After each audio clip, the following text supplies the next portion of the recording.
So good evening. I'm Steve Madison, City Council member for District 6 here in West Pasadena. Welcome to our wonderful convention center. I was mentioning to someone before we started that when we finished this project, we were one of only 3 convention centers in the country who were LEED Gold certified. So we're very, very proud of this center. And I know at least for some of you, it's your first time here, so welcome. We have a great program tonight with 3 tremendous speakers, and of course we want to hear questions from all of you as well. The basic format will be that each of the speakers will speak for 15 minutes or so, and then we'll take questions for all of the speakers at the end through the use of cards that my friends Audrey and Mick have here, and there will be people out in the audience that can collect your cards or give you a card to write a question if you'd like, so please feel free to do that. We have done over the years a number of different forums and initiatives where we study important ones. Someone mentioned to me tonight that they were here for the El Nino presentation that we did a couple of years ago. We did one on climate change.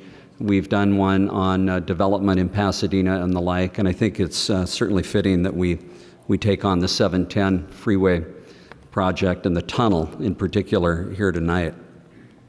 Let me quickly just introduce some folks that I'm deeply grateful that they're here, and I would start with my colleagues on the City Council, the Honorable Margaret McCostin, who is here. There's Margaret. Hey, Margaret.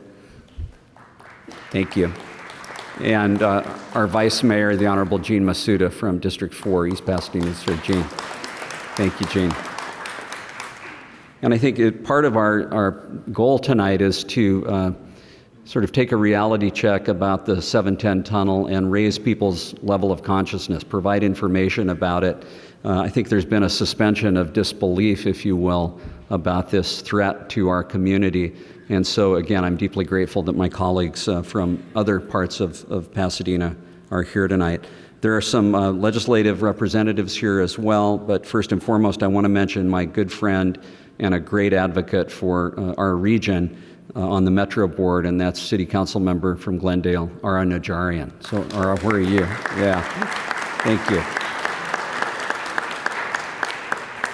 We're very grateful for Ara's support, and increasingly, I think Burbank, Glendale, and Pasadena are working together. I'm on the Airport Commission. I know, Ara, you've served there as well, so there are important regional interests at stake here for us all. I also want to mention some aides that are here. My friend Teresa Lamb Simpson, who works for my dear friend Adam Schiff in the House of Representatives, is here.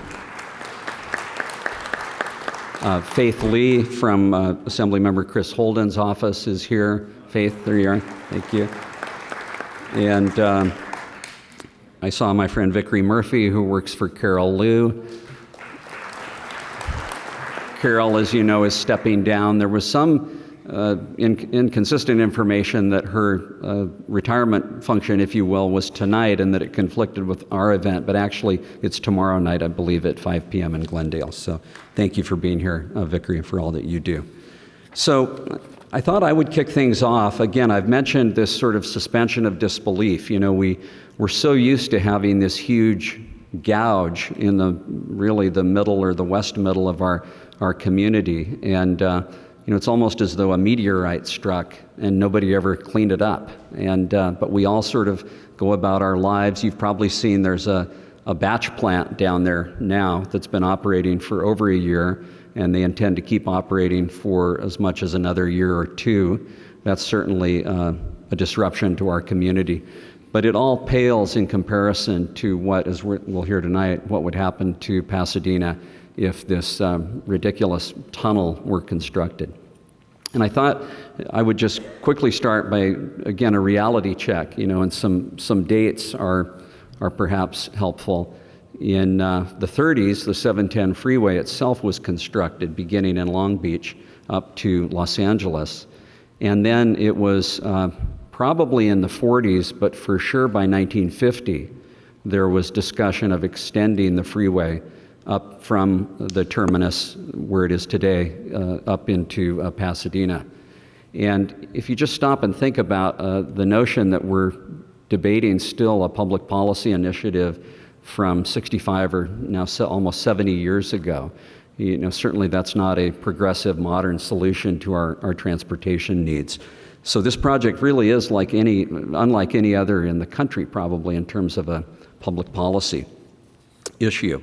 In terms of here in Pasadena, a couple of milestones were that in 2000, under the leadership of my close friend, mentor, hero, and all of the rest, and I understand he's here tonight too, and so I want to give a big shout out to Bill Bogard. Is Bill here? There he is. Bill and I came on the city council together in 1999, and he is smarter than I am because he's no longer on the council, but so under Bill's leadership, we brought forward a motion to oppose the 710 freeway extension, or completion as some would call it, and that motion carried, and it was the policy of the city of Pasadena to oppose that. Then the following year, 2001, there was a ballot initiative that supporters of the freeway put on the Pasadena ballot, and although it was overwhelmingly defeated in the neighborhoods and the parts of Pasadena that really knew about the issue, citywide it passed, and so it became, at least in a titular sense, the policy of the city of Pasadena to support the extension of the 710 freeway. To some extent, that's all now been mooted by the fact that there is no longer really a 710 freeway extension being discussed. The only proposal that's on the table in terms of extension now is this massive tunnel project. And I've talked in the past about the 3 T's, which make what's being discussed today completely different from Measure A, and makes Measure A completely an opposite to the current proposal. And that is, it's a tunnel. There was no tunnel back at the time of Measure A. There are now trucks that would flow through in both directions the tunnel, and it would be a toll road. And all 3 of those things were to the contrary back in 2001. In any event, once again in 2015, under Bill Bogard's leadership, a majority of the council voted to oppose the 710 tunnel. So it is now the official policy of the city of Pasadena to oppose the 710 tunnel. So I want to introduce quickly all 3 of our speakers, and there are some important milestones coming up as well that we'll talk about tonight, including Measure M, which is the extension, if you will, of Measure R, the county sales tax initiative. The EIR, the final EIR should be forthcoming on this extension, the tunnel, sometime next year. There are some alternatives that we want to talk about tonight that would restore that land back to Pasadena and have much better solutions to our transportation needs.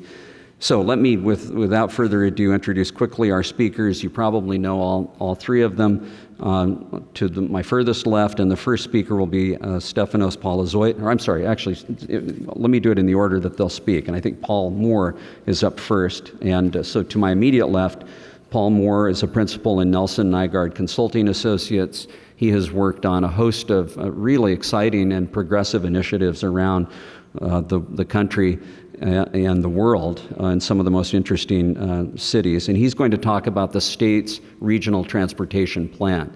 So we'll sort of start at the top of the funnel, if you will, with the regional transportation plan presented by Paul. And then we'll move to next person is Dave Grannis, who is a well-known transportation strategist and founding partner of pointC, LLC, a consulting firm. Dave, too, has worked on a host of transportation and other issues. He was part of the 710 working group, and you're hard-pressed to find someone who's more knowledgeable about these issues than Dave Grannis. And he'll talk about the Pasadena Preferred Plan. So we're not just against a tunnel, we are for something that's actually very, very exciting. And that gets us to Stefanos Polyzoides, a prominent, renowned architect and urbanist, who will talk about a really exciting project that was homegrown and we'd like to bring home to fruition, and that is Connecting Pasadena Project, or CPP. So that'll be the order of the speakers. I've asked them to limit themselves, perhaps better than I've limited myself here in the introduction, to just a few minutes, and then we'll take questions at the end. So let's welcome Paul Moore first. Thank you. That's probably a good idea.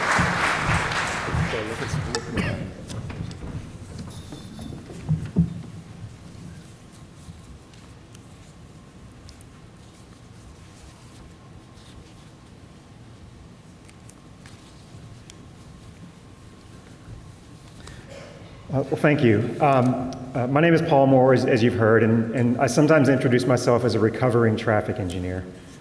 I spent a lot of my career looking at ways to move more and more cars through spaces until I slowly started to realize that that wasn't always the best thing for those places themselves.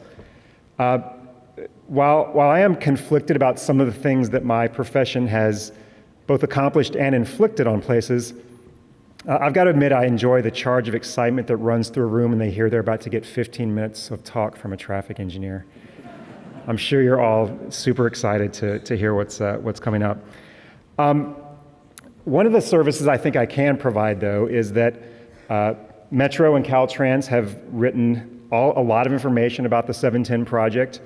The main part of the body of that is about 2,200 plus pages, though. That's setting aside some of the ancillary material. I'll just kind of spoiler here, this is not exactly Game of Thrones. Not the most exciting reading. So I think one of the services perhaps I can offer is to let you guys know some of what is in this document, what it actually says. These are the advocates of the project, the people that want the project to happen. So letting you know a little bit of what they say will happen is hopefully something that can help to frame this discussion. So here are some of the facts according to the work that Caltrans and Metro have done. The process itself is a federally and state mandated process for trying to understand what happens when you spend a bunch of money on a transportation project. So it seems like a good idea to study something before we spend $6 to $10 billion building it. These studies all start with what's called a need and purpose statement. They have to state at the outset what they're trying to accomplish, and what this project says it's trying to accomplish is to accommodate regional and local north-south travel demands. Perhaps a noble goal, but certainly not the only thing that's wrong with this part of our region. North-south travel demands in a narrow little strip of the San Gabriel Valley aren't the totality of transportation issues, but this would propose to spend a lot of money solving that problem. What the problem also does what the project also does is it tries to complete something which, as you heard, was conceptualized in the 1950s. There's a little piece of end of a freeway here and a little piece of an end of a freeway there. So if we ask the question, what's the best way to connect these two little ends of freeway? There's a fairly predictable result that you're going to get from a study that's premised on that basic question. So this is really less about a traffic problem and more about an OCD problem. An agency that has for 50 years, 60 years been trying to do the same thing unsuccessfully, and they just continue to try to do it in different ways. This would be akin to going to Home Depot and saying, something's wrong with my house, and I've got this thing that you could use to solve it. The guy at Home Depot's got a lot of different things that will fit into that little piece of equipment. But you haven't told him what the problem is that you're trying to solve. So being more clear about the problems we're trying to solve would be important in any kind of study that we're undertaking here. There are a lot of issues with the study that was put together. One is that environmentally, it makes air quality worse. It increases the amount of driving that people do. It creates more pollution. This is specifically counter to the goals of the state, the goals of the region, and something that I don't think anybody is going to raise their hand and vote for, worse air quality in the region. It increases, as I said, vehicle miles traveled, sorry for the jargon, for the acronyms, vehicle miles traveled and CO2, carbon dioxide emissions, which contradict the policies of the state and the region. The project also is anecdotally supposed to get rid of all of the traffic congestion on the surface streets. We build this new freeway, and everybody's going to get off the arterial roads, for traffic that you guys sit in. Unfortunately, the study doesn't exactly say that that's what's going to happen. First of all, the traffic that's cut through traffic, in other words, traffic that's trying to get from one side of the local cities to the other, is only about 13% of the traffic that's on these local streets. So it's only a small fraction of traffic that's really making these cut-through trips that presumably these freeway alternatives would solve. And when they looked at putting the freeway in, it only pulled off a portion of that 13%. So depending on the alternatives that they looked at, somewhere between 7 and 10% of those trips on the local arterials got attracted away to some other route as a result of the freeway. So this is not exactly solving those congestion problems that people are hoping that the freeway will solve. And again, this is a report that's written by people that want the project to happen. Regional traffic is not improved as a result of the tunnel. Things just kind of move and shift around. So what you end up seeing, so these arrows are roads that get a lot more congested in red, a little bit more congested in orange, and less congested in green. So this is in the morning. You don't see a whole lot of green on there, do you? You see a lot of orange and red, roads that are actually getting moderately more congested or a lot more congested when we spend $6 to $10 billion to fix congestion in the region. In the PM, we get a similar picture, a little bit of green, a lot of orange and red, except they're on completely different roads. So this is a completely unfocused project in terms of the outcomes that they're getting in the modeling. They aren't solving any problems in a particular place. They're just kind of taking the traffic, moving it around from place to place. And even the people whose time is saved are getting time savings on the order of 30 seconds or 1 minute in overall commutes of 30 to 40 minutes. Again, for $6 to $10 billion. There are certainly communities that have surface street congestion. So there are communities like Alhambra that they're excited about this project and are hopeful that this is the solution to the problem. But when you hone in on some of those communities, there are some arterials that the models say will get better. Places like Huntington Drive and Fremont Avenue show some minor traffic and congestion improvement. But there are lots of streets in Alhambra, Rosemead, San Marino, Pasadena, and South Pasadena where congestion on the surface streets actually gets worse. So again, we spend $6 to $10 billion and traffic on a lot of these surface streets actually gets worse. You can see, again, this is a little bit harder to see, but the oranges and reds are intersections where congestion gets worse. The green are intersections where congestion gets better. Many more oranges and reds than there are greens. Same thing in the evening. Many more orange and red where congestion is getting worse than greens where congestion is getting better. Perhaps more importantly, the EIR ignores a basic fact. That basic fact is that when you build freeway capacity, cars are attracted to that freeway capacity. So this is how it works. The theory from traffic engineers is that if I've got a road with a certain capacity and I widen that road for more capacity, I should be able to accommodate this 20-year congestion that I'm expecting to come, this traffic demand that I'm expecting to come, except people aren't dumb. They see when you widen the road and they shift over, they move to that road, they take trips they wouldn't have otherwise. This is called induced traffic. These curves rise above the capacity that they were intended to solve. And we've seen this happen over and over and over in many places. If you build it, they will come. It's true. And you don't have to take my word for it. You can take the word of Caltrans. Caltrans has acknowledged that the state legislature has put into law that induced traffic is real, that this happens. It just so happens that since this study was underway before they decided that this was real, they've exempted this study from having to look at it. And so all of the numbers I've just shown you don't actually include accounting for this new traffic that will show up. So even on a slanted playing field, we're showing minor, if any, benefits for the huge costs that we have. Another big assumption is that this is solving a problem for people who are traveling these vast distances, that people are traveling 30 miles and they're doing part of that on the streets in your cities. The reality of this is most of the trips that are happening on the streets that are congesting them are short trips between local kinds of destinations. So these are trip length maps for East LA College and Caltech. The brighter colors, the oranges and reds, are really, really short trips.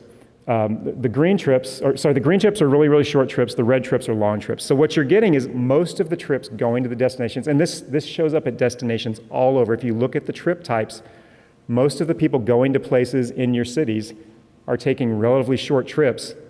This freeway segment wouldn't be useful to those people. That's not going to move them from where they are because it's not a useful segment in the short trips that almost all of the people here are making.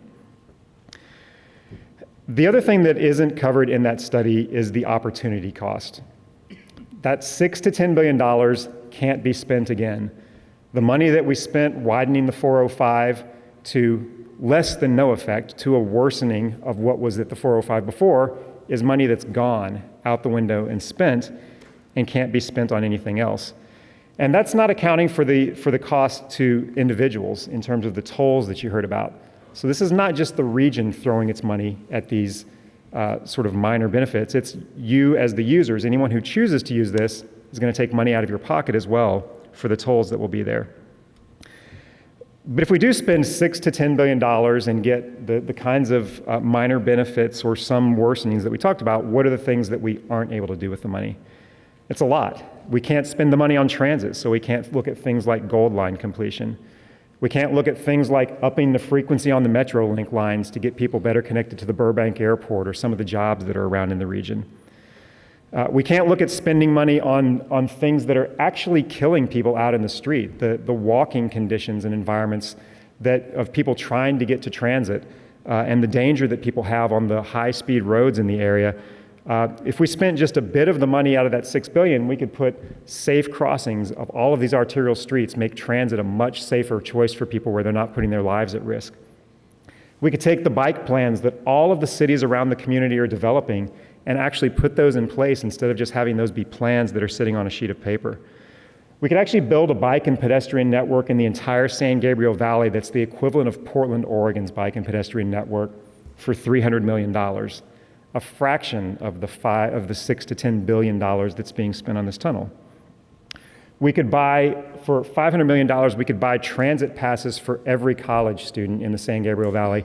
That alone would pull more driving trips off the road than this tunnel is expected to carry for a tiny fraction of the cost. And this has been proven out. Cal State Long Beach does this.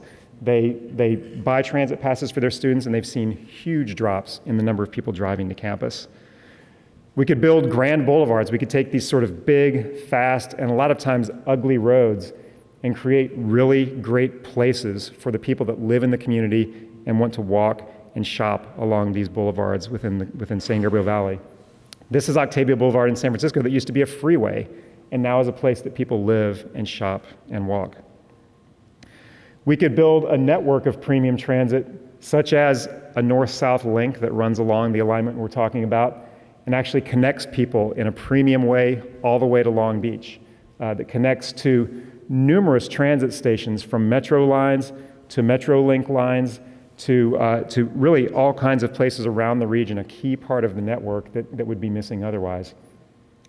On the south end of the 710 stub on the south side that goes past Cal State LA, we could take what is a freeway that's carrying a tiny number of cars, 45,000 cars, 10,000 of whom are just trying to get to Cal State LA but have to go all the way around to get in, and convert that freeway stub into a street. So this is a street that carries 45,000 cars. It's Santa Monica Boulevard.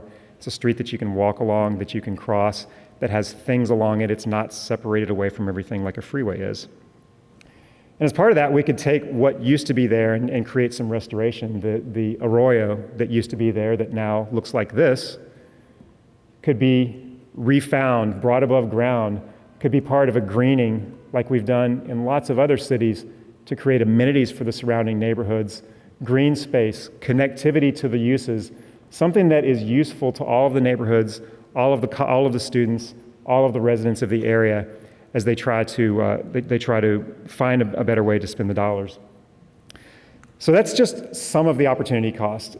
There's a bit more detail, though, that I think Stefanos can talk to you about what can happen on the north side, and that the community has gotten together and talked about ways that these dollars could be spent together to benefit the community in ways that are much more tangible than these small sorts of minor ways that this 710 EIR has suggested can happen with the tunnel project. So thank you.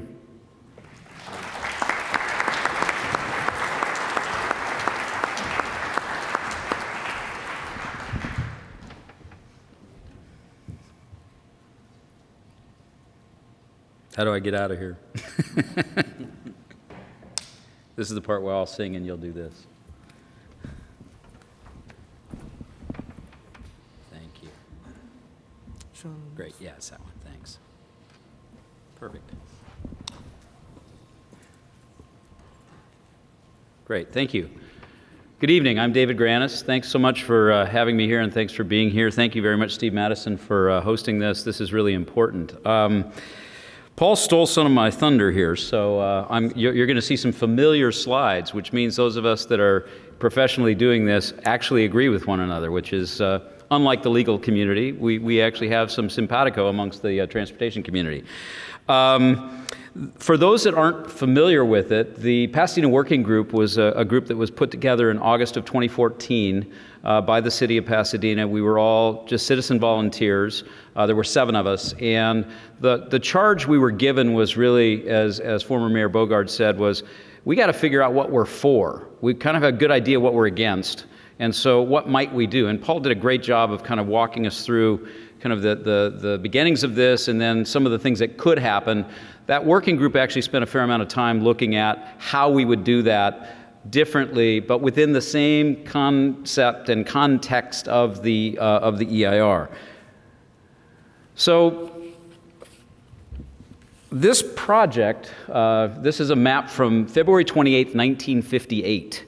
So this was adopted by the state of California on that day, which preceded my being being brought into the world by 22 days. So this has been around longer than me, and I've been around a long time.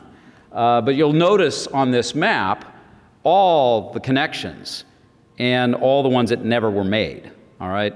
And there's a lot of reasons for that, but part of it is what I call just kind of human evolution and basic understanding of what we need, and things change. So if 100 years ago, it's important to set some context. If 100 years ago you'd have asked somebody, you know, how would you improve your mobility? How could you get better transportation? They might have said they just needed a faster horse.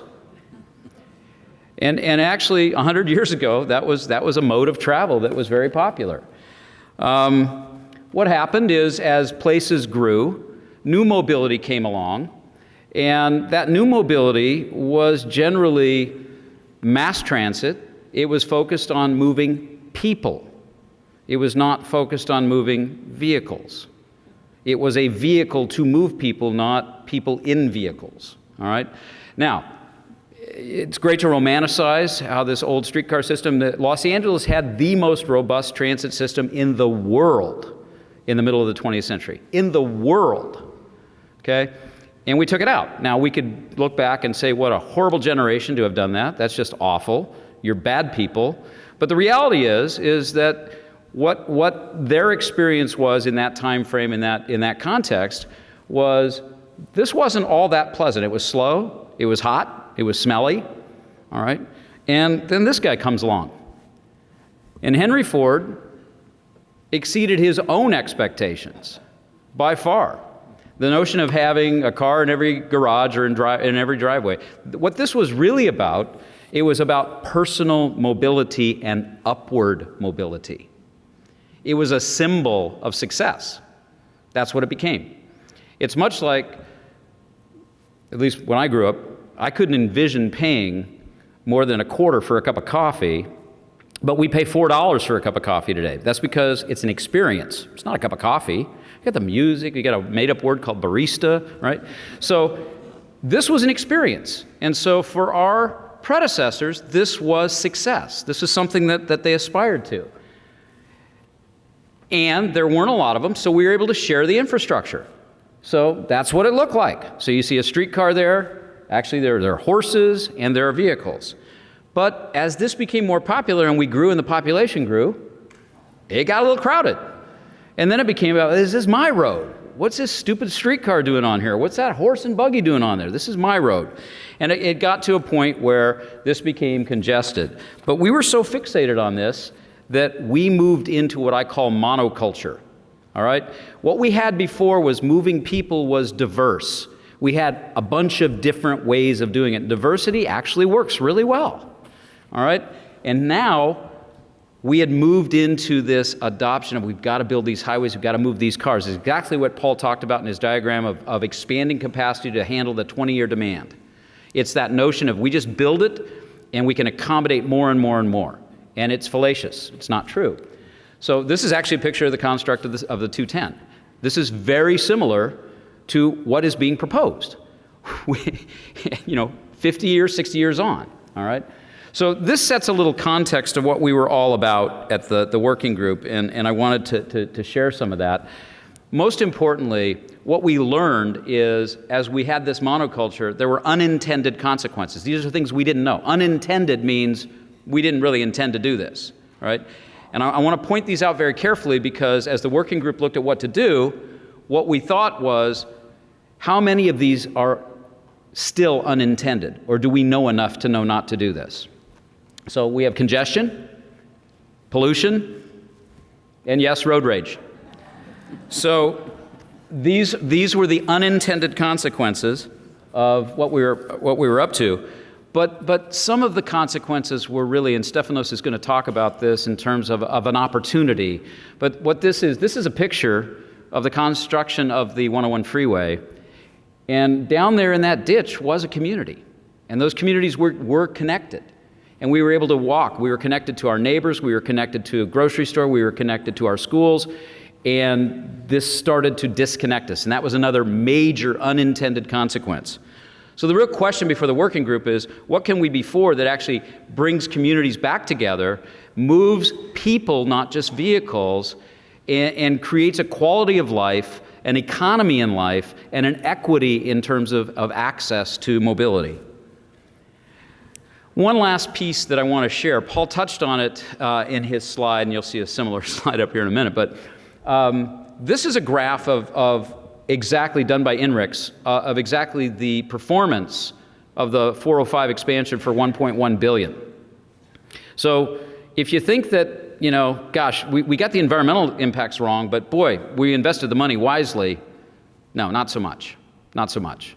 It has actually been a degradation of travel time on the 405 for $1.1 billion. So it's exactly as he said, and I won't even bother you with that same slide, because even Caltrans is now singing the song. Yes, Virginia, there is more traffic when you expand the roadway system. We now admit that.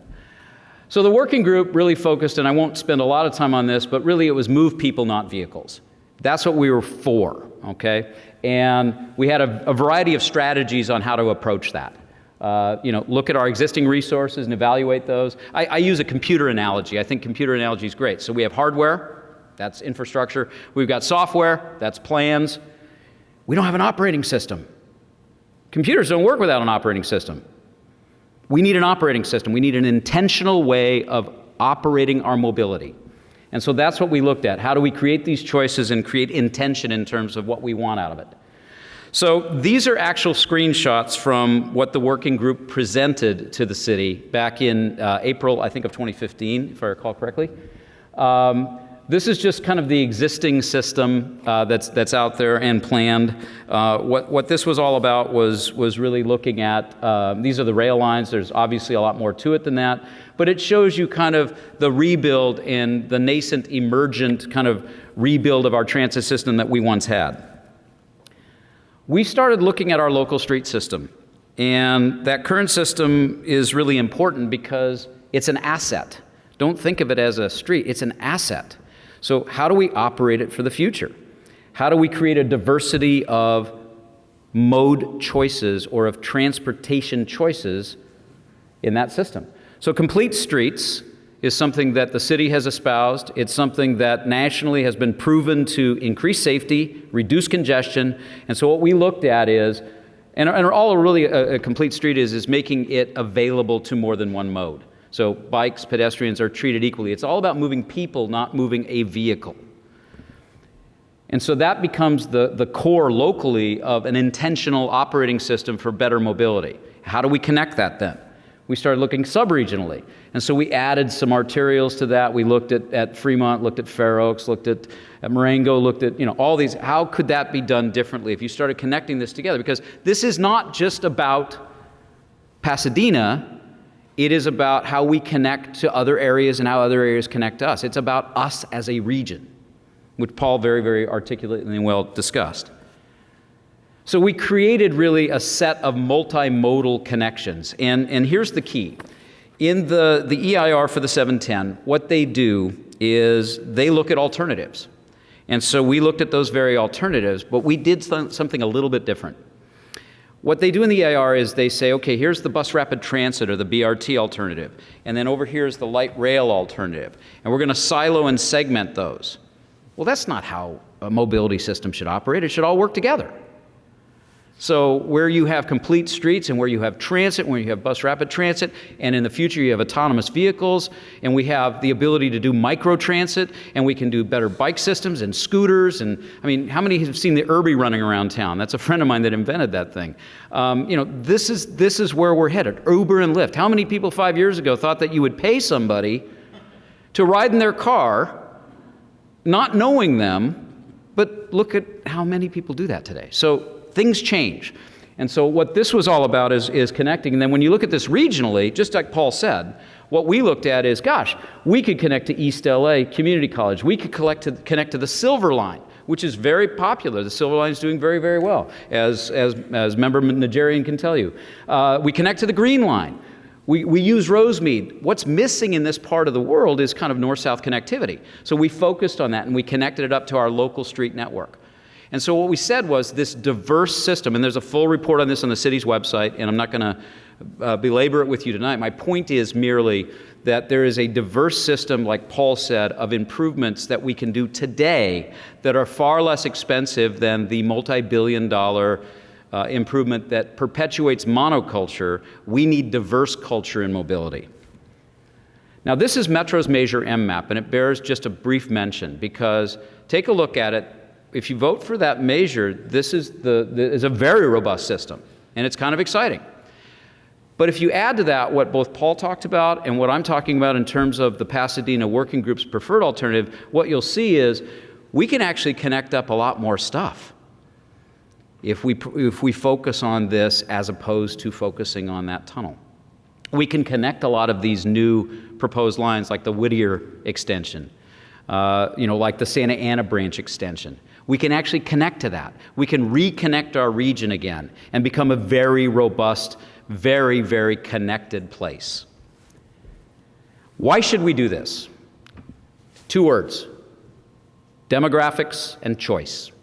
Take a look at that. 2/3 of the people represented on that slide are either me, boomers, or are millennials. As a boomer, at some juncture in the not too distant future, I am going to be looking for other mobility choices because I am not going to either be able to, wish to, afford to drive. Millennials, this is the generation that we've seen has eschewed driver's licenses, has not wanted to drive. They want other choices. They want walkable urban. They're on scooters, they're on buses, they're on skateboards, they're on bicycles. They don't own cars. They use Uber and Lyft as if it were their car, because it's more affordable. You combine those 2 generations, and that demography is demanding different choices, and monoculture isn't the choice. That's why. So we know now, these are now known consequences. Apologies to Mr. Bean, one of my favorite characters. But we know what the consequences are. And we know that there are alternatives. And when you put all these things together, and that's just in today's context. I mean, there's a whole new world coming in terms of the merging of technology and mobility. And when you start thinking about that, and we are intentional about how we organize ourselves as a community, how we organize our mobility, we have a wonderful opportunity and a wonderful future ahead of us. Again, who would have thought just a few years ago that these guys would even exist and be one of the highest capitalized startups in the world? Okay, mind-boggling. But it's serving a purpose. Mobility is changing in people's minds because demographics and choices are changing. And so one of my heroes is Buckminster Fuller, and I think that just soak that in. I think what we really need to do is think about this a little bit differently. Instead of thinking about changing, what's there based upon the current system, let's just design a whole new operating system, and then we can change our future reality from that. Thank you.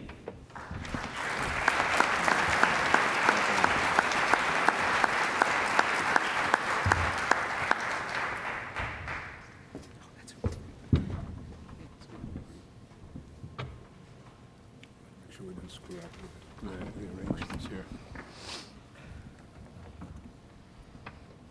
Ready to go? All good. So what do I have to do to begin? It's all here. Thank you, Steve, for bringing us together today, and thank you all for being here. I would also like to start with a little bit of context. Let's see. We're dealing here with a failed idea. The idea of generating a freeway system in our country was born in the mid-50s out of the great admiration of President Eisenhower for German pre-war freeways built by the Third Reich to move around people and its armies, and which unfortunately was translated in the United States through the support, the technical support of people who should have known better, in not only connecting, as in Germany, city to city, but actually driving this transportation systems through cities. And as these places drove themselves or were driven through cities, they ended up being placed typically through neighborhoods, and particularly neighborhoods of poorer people and people of color. Only in the New York region, 500,000 people were displaced through the construction of freeways. And how do we know the system has failed or the idea has failed? Well, per what you heard a minute ago from David, half or less of the freeway system was built in Los Angeles because of neighborhood resistance. And in fact, I think it's an extreme exaggeration to say there's any reason to complete this gap as a overwhelming regional necessity where most of the system was actually not constructed. So I would like you to see this image on the left of the gap, of the 710 gap in Pasadena, as an indication of failure, and as an indication of a moment in time in which we find ourselves being asked to do something about reclaiming this place and making it again a part of our community. I'm here as a person representing a very small organization called the Connecting Pasadena project of about a dozen of your fellow citizens who a year and a half ago got together with another 150 or so people over 2 meetings in a charrette in the Maranatha School, trying to find a path towards this kind of resolution, getting from simply disliking the notion or being against the notion of the completion of the freeway and directing ourselves to the much more positive perspective of actually doing something about it. So we held 2 charrettes for 2 Saturday mornings, one in the fall of 14 and the other one in the spring of 15, and asked the people who showed up, about 150 of us, to discuss 2 fundamental issues. The first issue was the question of how to actually generate a better transportation system through this part of our city. And one of them on the right was an alternative which I will not describe to you in detail, but an alternative which accepted the gash the way it was and tried to build in the context of the gash. And the other one on the right was an alternative to fill in the gash and completely reconnect the city, both in terms of its block structure, its streets, and the topography. Eventually, it turned out on a simple cost-benefit analysis and that the alternative of filling the gash was really the most important one, and the one that eventually we followed through with our scheme. Now, I will speak in a second a little bit more expansively about the idea of how of what the benefits of this transportation alternative is. But I think in principle you should be thinking of this as returning this part of Pasadena into being just a normal part of our city, making this piece like a piece of the area around Lake, or a piece of the area about Washington Boulevard, or any other part of our city that operates normally in balance between streets, blocks, and buildings. So this is what we did in organizing this work for our fellow citizens in the second alternative. We asked them to interject into the now preferred alternative of filling this ditch, to interject 3 potential densities. We asked them to sit around the tables for a morning and tell us, out of these alternatives, which we lifted through Google Earth of Pasadena, low intensity, middle intensity, and higher intensity building and open space to building relationships, how much of that would they impose on various parts of the site?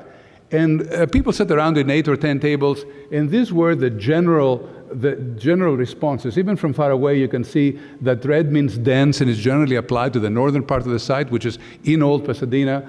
There is orange in the middle, and there is yellow at the end towards the Sequoia School. Obviously, most people thought that open space needs to be to some extent accommodated here, in that the intensities ought to be distributed from dense to less dense.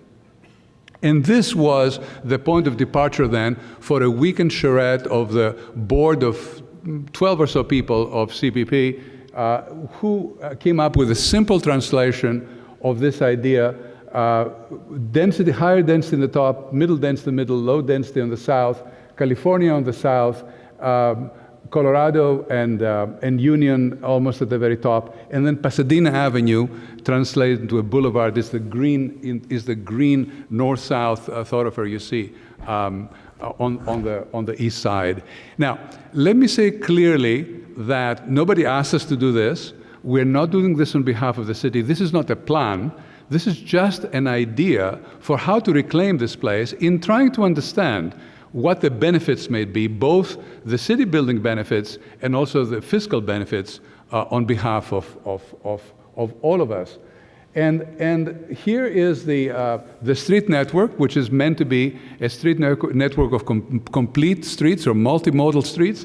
And it's a very simple subject in Pasadena because we have such streets in this neighborhood. And all we're doing here is we are driving every single street through its traditional right-of-way and completing the network the way it was in 1955. The result is that the same traffic that is there now, going north-south and east-west, is redistributed in two-way streets. There is no more traffic tomorrow under the scheme than there is today, and there are many more ways of distributing this traffic, overall, therefore, reducing the level of congestion in this part of the city. And the introduction of new uses and new densities is of a kind here that certainly would not be any different in terms of its distribution of trips than it may be in any other part of Pasadena. And most certainly, the level of congestion we're experiencing in Pasadena is but a fraction of what people are experiencing in other parts of the city, particularly on the west side.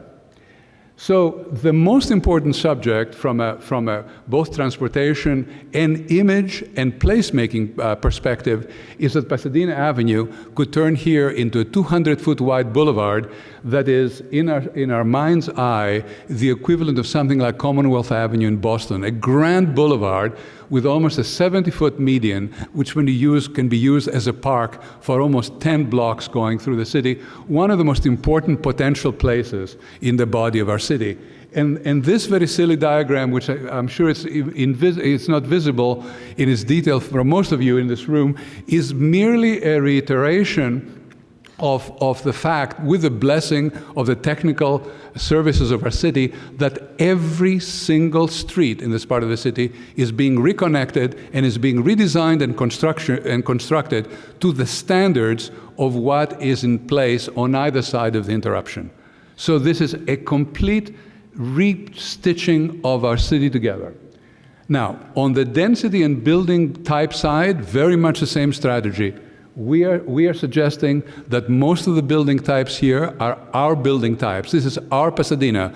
On the low density dimension of this project, there are a number of building types that exist very commonly within the city, and so they are on the middle and on the high density side as well.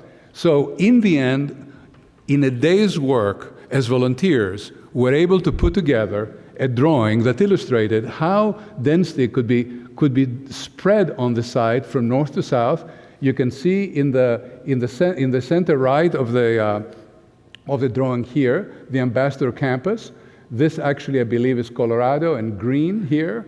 This is the freeway, the 134-210 freeway. And you can see taller, mostly office buildings with commercial ground floors, as in the rest of all Pasadena. This is a mixture of office and retail and housing. And on the south side, this is California. You can see the Sequoia School, Singer Park. And you can see that we have courtyard housing and some stacked flats and so on. Then we go down to smaller and lesser buildings, and even down to perhaps single-family houses and duplexes, until we come to the very end, and the whole thing just reveals itself into a park and school site and single-family houses. So it's a very familiar kind of place, and very much similar to what we have already in our city. And this very simple diagram that shows the volume of the buildings from north to south, 2 stories, 2.5, 3, 3.5, 4, 5, and 6 at the very end on the red side, renders approximately almost 2.5 million square feet of building. It could be 2, it could be 3. It depends how this happens over time. It depends how much land is dedicated to park or not, and so on. But the net point is that what we get out of this project are remarkable long-term fiscal benefits for the city. Our economists on this project gave us an indication that when this project is complete, we'd get about $30 million a year in taxes, possibly another $30 more million in taxation from adjacent properties. And if it was possible to negotiate the transfer of this land to the city for Caltrans for free at the cost of about $8 to $10 million an acre, 50 new net acres downtown in our city would be worth between $400 and $500 million accruing to the city of Pasadena. It's a remarkable possibility, I think, that we cannot, I don't think, do without. One of the very important reasons for choosing this project over the filling of the ditch project as opposed to the ditch as it is was because we can also, as the density increases, we can use the existing space between streets actually to use that space. We can use that space for parking and for both parking for individual buildings, and as we move into Pasadena, old Pasadena, for parking for Park One's garages. And here is how this process ends. And the reason I'm speaking to you today is because I want you to be going forward from here, giving this project and the entire anti-tunnel movement, give it the common sense trial, please. When was the last time that you took a freeway thinking it was going to resolve your transportation problems at any time of the day? When was the last freeway that you saw built that actually resolved any traffic issues whatsoever? This is what they're telling us is going to happen. It defies common sense, and it defies logic. And we thought as 12 community members that the easiest way to do this would be to actually try to provide drawings that show what this place may be like, as in the very integrated way that David talked about when it came to transportation, or in the very integrated way I tried to talk about myself when it came to buildings and public space. And these are the 2 drawings that we generated. This is the gash looking north-south. You can see the mountains and downtown Pasadena on the right. And this is what this place looks like when we take the intensity of building that we're proposing and we insert it in the gash. These are the single-family houses and duplexes and so on, the low-density buildings on the south. The big green in the middle is the Boulevard, and you can see how the density increases until you get into Old Pasadena. And you can also see how the Old Pasadena densities are, and the buildings in Old Pasadena seem to be higher than and denser than what is being proposed here. And then the second alternative drawing that we provided is even more dramatic, and this is a Google Earth view essentially flying over the 210-134th intersection, and this is what this place would look like restored back to the city. This is the Boulevard going north-south to the left, and you can see that the taller 5-6-story office buildings transitioning to housing, the campus on the right where Maranatha is today, and then back to smaller buildings all the way south. So please go forward thinking about this as a unique, extraordinary possibility for the fiscal and financial future of our city, and also as a way of taking a huge piece of land, 60 acres, and making it totally integrated and totally brought back to the normal life that we expect of every other part of our great city. Thank you very much.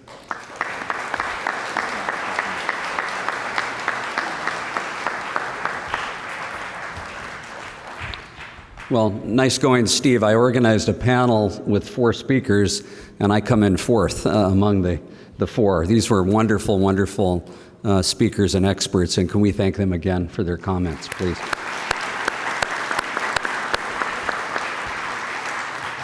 As we prepare for the questions, I wanted to do a couple of things. One is I had a couple of thoughts as I listened to each of the speakers. Paul reminded me of the tragedy of the commons, which is this notion that, well, there's a freeway, I can take the freeway, it improves my commute or my trip, and yet then overconsumption quickly eliminates the benefits of that, not just for that individual, but for all. I recall talking to a Caltrans a traffic engineer, PhD, highly educated person, and I said, what causes traffic jams? And he had a far-off look in his eye, and he said, usually it's because too many people try to use the road at the same time. And I thought, oh, and then I realized that that wasn't an answer at all. It's a fallacy to think that if you simply add more and more lanes. So I appreciated Paul's comments very much.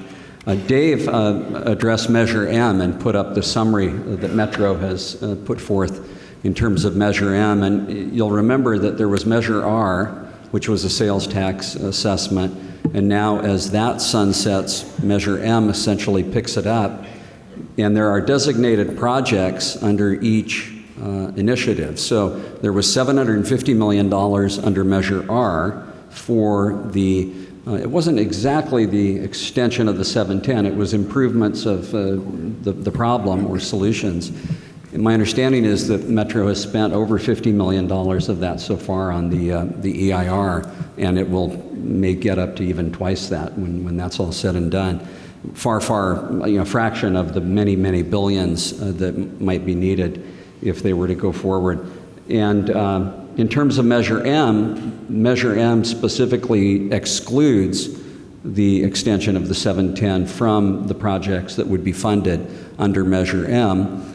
Of course, for some of us, dollars are fungible, and we fear that those in support might look and find for funds elsewhere after Measure M passes. And of course, Measure M will be on the November ballot, and there are many, many initiatives on the ballot, so it'll be an interesting vote for sure. And as you look at that Measure M proposed projects, that great graphic that Dave showed, you'll notice, for example, there is no Metro Rail connection between Pasadena and the Burbank Airport. And at Burbank, we're building a new terminal. It's a wonderfully efficient and convenient regional airport. And how wonderful it would be, wouldn't it, to have the Gold Line extend to the west from Pasadena, and one could go for day trips or even greater trips on the Gold Line or whatever the line was, out to the airport, take your flight, come home, use the same way. Those are the kinds of forward-looking projects we should be considering. And Stefanos talked about recovering this, and it's an important point, isn't it, that this isn't some bold proposal to take land from someone. This is our city that was taken from us, and there were and there are neighborhoods there. And so, as you know, Caltrans acquired several hundred homes. The others were destroyed. And so I've been thinking about, the term repatriate, that really what we're doing is repatriating this valuable sacred space back to our city where it belongs, and having really local control. So I want to turn to some questions. I do. Before we do that, I want to recognize our fire chief, Bert Washington, who I saw come in. I don't know if Chief Washington is still here, but I also want to thank some people that were really responsible for putting this program together. My field representative, Takako Suzuki, and Claire Bogard and Audrey O'Kelly formed the sort of event co-chairs, if you will.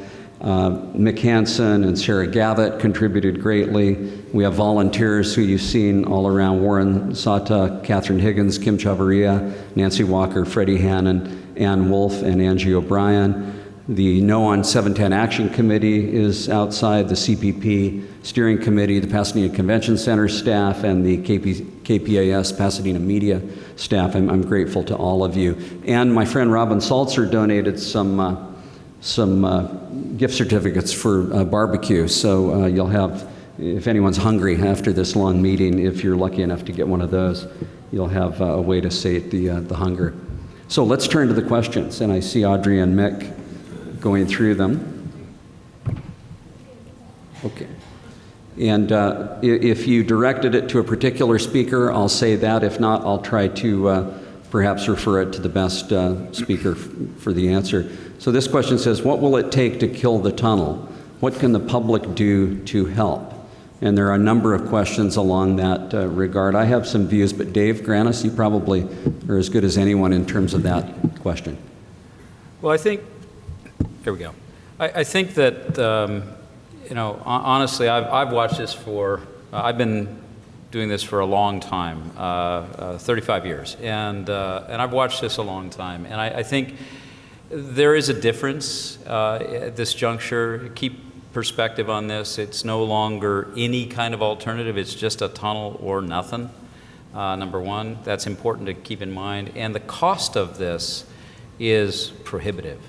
And so the best thing, in my opinion, that people can do is really, again, advocate for that diversity of mobility, and that we get so much more for the dollar out of that than we get out of monoculture. And you can point straight to the 405 with a $1.1 billion invested and increased travel times, increased congestion, increased air pollution. And so I think that continue to advocate and stay involved. I also would add, from tonight's presentation and what Stefanos and the Connecting Pasadena project has done, is that sparks imagination. And what it gives is inspiration to other communities to reimagine their infrastructure and reimagine their futures. And you know, the economic numbers are overwhelming in the positive. But I think that that's really important, and to communicate with other communities that, look, this isn't just about us, this is about our entire region. And we're this crucible here that is dealing with this legacy project that's been around as long as I have anyway. And there are better ways to do this, and we can invest our money better, but there's also better environmental outcomes and better outcomes for people in terms of access to mobility. So I think that advocacy, but keep in mind that the cost of this is prohibitive versus what you get if you invest a fraction of that, like Paul said, in other things. Well put, Dave. I think on a more perhaps practical political level, Mayor Garcetti and Governor Brown, in my view, wield tremendous power here, and they've been somewhat close to their chest in terms of this issue, and I think there will come a time where we make a strong demand to them to put the final stake in the heart of this. So. We have a question: if Measure M is defeated, will the chances of permanently killing the 710 project become more likely? That's a hard one to speculate. I don't know, Paul, if you have a sense of that.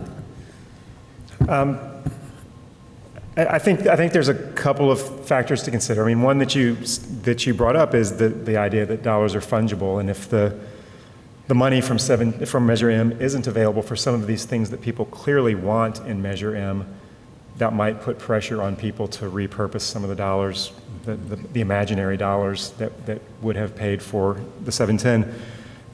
But I would also say that there are some of the ideas, like the mayor keeping things close to his vest, is probably partly because he's so supportive of Measure M and doesn't want to jeopardize that. if that isn't a political reality anymore, perhaps there's more latitude to think differently on the topic of the 710. So I'm not a politician and don't know exactly how all those things work, but I think there's probably pluses and minuses with regard to the 710's fate as relates to Measure M. I would say it would be a little bit of cutting our nose off to spite our face to oppose Measure M, which does not include, on its face, this project, and does have a number of very important regional forward-looking transportation initiatives. But it is a political question, as you note. We have a question about, and I think there's just a misunderstanding in the question that Stefanos, you can clarify, were other architects or architectural firms other than Moule and Polyzoides involved? Have others created plans for the 710 stub in Pasadena? So perhaps you could clarify and then answer. Well, I mean, I think this was just a volunteer effort on behalf of a very small group of citizens to generate an alternative. This is not our project. It's not about our architecture, our urbanism, and it's not exclusive to us in any way. I mean, the fact is that when this project becomes a reality sometime very soon, there's going to be dozens of developers, dozens of architects, and dozens of projects, and it's going to be a piece of architecture and urbanism, as I said, that is of exactly the same caliber and the same character as the rest of our city, which is just full of diversity and variety. And those processes would be locally controlled under the Pasadena Way.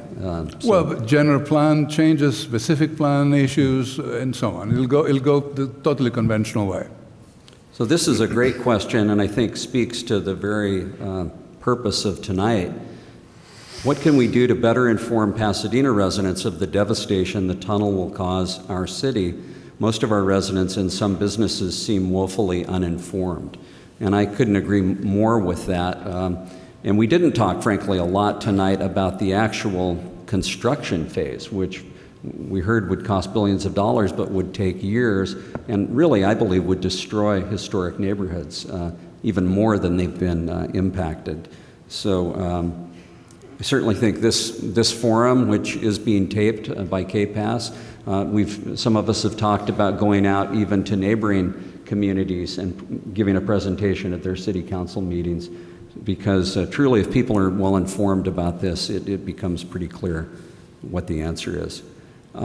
It says, what benefit would result if the tunnel was shelved, the Pasadena preferred alternative was done instead? Social, economic, people, mobility? I would say all of the above, but Stefanos, what would you say on that? Well, I mean, I think it would be the regeneration of a part of a city and a whole larger portion of the city to perform at the highest possible level imaginable in Pasadena, because this piece of land is not in a neighborhood someplace. It happens to be in the interface to a neighborhood in the downtown. It couldn't be better located in a way as a place to reconstruct. I think, as a resident of Pasadena, if somebody comes to visit you, is there anybody that's like, you must see the 134? It's spectacular.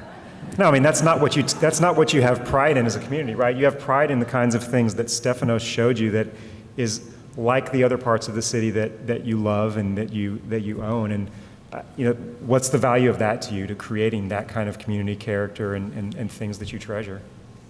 Steve, if I can go back to the previous question for a second. Please. I think it is probably vital in terms of information to try to ask to put forth some very, very simple questions, no more than 3 or 4 or 5, some very simple questions.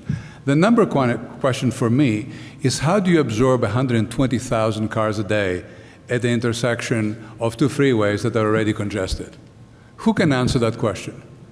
Among you or among your friends or among all of our fellow citizens?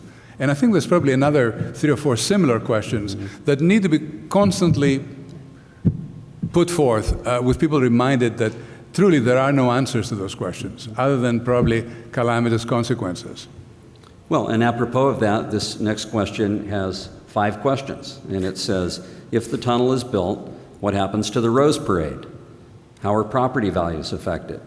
Does Caltrans take more property through eminent domain? Will Caltrans pay fair value for properties that are disrupted? And what about accidents? And if you study these tunnel projects around the world, they don't have a very good record in Seattle, in Japan, in other places, in any metric, in terms of the budget, the time, the safety, the integrity of the projects. So, Dave, do you have a take on that? Well, I think that again, it gets back to what I had up there about unintended consequences. And we know too much right now. And the reality is that we know what the consequences are of doing this kind of a project. And the consequences are that, there are significant impacts. So the tape on this is really very simple. There are going to be impacts to every single part of the fabric of the city. You cannot introduce something of this scale and with little attention to, kind of the DNA of our community and how we operate and function, and like Paul said, what we value, without really having some significant impacts. So, I think it gets into then that it's called in EIR parlance mitigation. But the reality is isn't it better to do smart design than to try and mitigate what you screwed up? And I think for us as citizens, we should be much more concerned with what happens off the freeway than what happens on the freeway. So if there's one way to discuss the enlarging of the 405 by the kinds of statistical information that was described today. But the other thing you should be doing, maybe, if you have any doubts, is stand on one of the bridges or try to cross from one side of West to the other at 8:15 in the morning, and then you realize that the congestion of the freeway gets immediately translated into dire congestion in the surrounding streets. Yeah, and this project has completely destroyed that part of the city. I mean, it is absolutely extraordinary. If you haven't seen it, it's actually worth visiting it. It's a show. Yeah, as a matter of common sense, I think all of us have had the experience of, typing one of our destinations in Waze or Google, and if you do it at 10 p.m., it's going to send you on the freeway. If you do it at 5 p.m., it sends you winding through the surface streets. So basically, Caltrans is trying to sell this thing for $10 billion that's going to break twice a day when you need it most. Not many people would buy a product that has that description. This is sort of a political question again, I suppose. Is there, I'm paraphrasing the question now, that are there special interests that want the tunnel? Construction, engineering firms and the like, and I see my panelists nodding, and I think clearly there are, and I think for us, the goal is, every one of those forward-thinking transportation projects can utilize pretty much all of those stakeholders. So, but what are we up against? There's a lot of, in the construction world and in the engineering world, there's certainly a lot of folks that, my firm, we've been approached innumerable times. I've turned them down every single time. And my partner is the head of Caltrans years and years ago. So he doesn't believe in it. I don't believe in it. And my kids go to Sequoia School, so there's no way I'm doing that. But at the end of the day, there certainly are. But there's also very, very good people like a person in this room, Mr. Nygaard, who really understand the balance of that. And I think Mr. Garcetti's a good person as well, who believes in urban walkable communities and did a lot of that in Hollywood when he was a councilman. So, I think, yes, we're up against a lot, but I also think that, that this community has shown a tremendous amount of passion and a tremendous amount of vision and a tremendous amount of intellect and integrity and ingenuity. And so I think it does require, obviously perseverance. And yes, we are up against moneyed interests, but I have not seen that necessarily be fatal at all. And I think, we can win this. It also behooves us to communicate, what the equivalent or similar advantages would be to constructing an alternative vision, which has to do with reclaiming the roads, rebuilding the bridges, or taking the bridges out, building roads, the building of the buildings over 10, 20, 30 years, whatever it takes. That is also a tremendous advantage to those people who are involved in that business or those businesses. So we have a couple of questions about the accuracy of the estimates, the cost estimates for the tunnel. I believe the EIR, the draft EIR, talks about $5.6 billion. How accurate do we think that is? Paul, maybe you could start and Yeah. Dave. Well, so I mean, if you compare it to the other tunnel projects around the country on a per mile basis, it's very optimistically low. So I, not having done a deep dive on it, it strikes me as a pretty rosy picture to paint.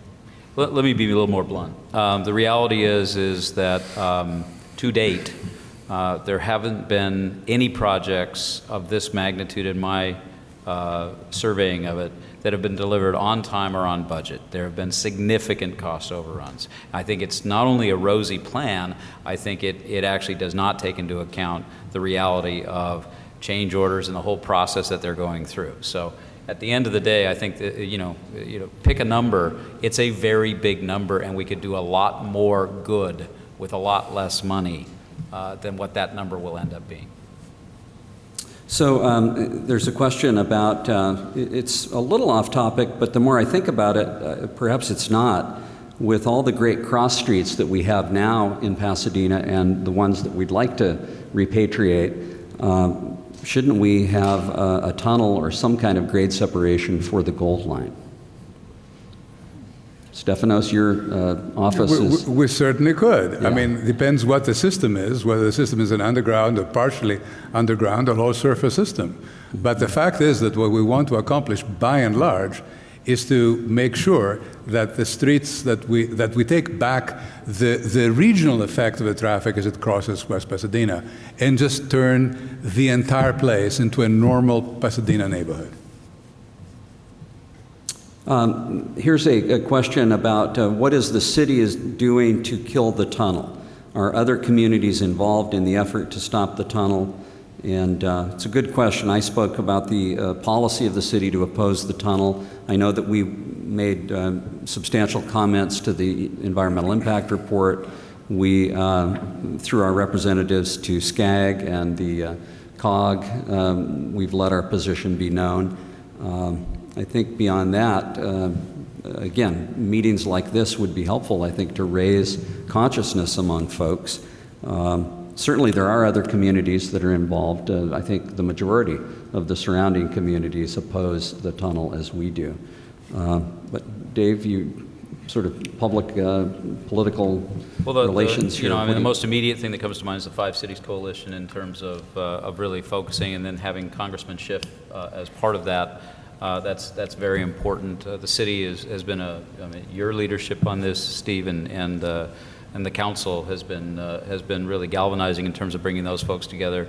I know when we presented the working group findings to the council back in April of 2015, there were a number of folks from Mr. Nygaard to others that came to articulate their city positions as well. So I think the city has been very effective at a governmental level in doing that. I would agree that even more, hosting small meetings and informing people of what the consequences are of this, or just go out and watch kids try and cross Pasadena Avenue getting to school.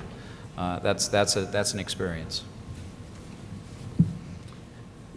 Paul, Stefanos, Dave, anything you want to add? Those are pretty much all of the questions that we have. I do want to mention that in this very room, or at least in this building, on September 22nd, Metro will be holding an informational workshop about the 710 cost-benefit analysis.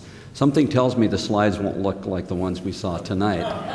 But again, September 22nd, it probably behooves us to have representation at that meeting as well. Any final thoughts by our panel? Well, I would just like to remind you all that the city of Pasadena and we as Pasadenans have stood really tall in opposing urban renewal and highway building over the last 50 years. As a matter of fact, our entire recent history from saving old Pasadena, from recreating the civic center in the district around the Paseo Colorado, the general plans that we've been through that have broken extraordinary ground in reclaiming the public realm for multimodality and so on.